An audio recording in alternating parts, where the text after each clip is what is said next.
6 दिवस लागले.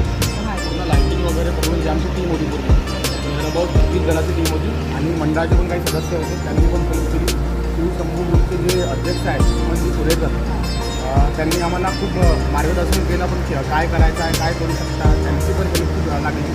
आणि एवढं सगळं साक्षात तुम्ही जेवढं बघत आहे ते सगळं त्यांच्यामुळे पण झालं. त्यांनी आमच्यावर रिस्पॉन्सिबिलिटी टाकली की तुम्ही हे आम्हाला हे करून द्या म्हणून. कारण मी असं वाटतं मला की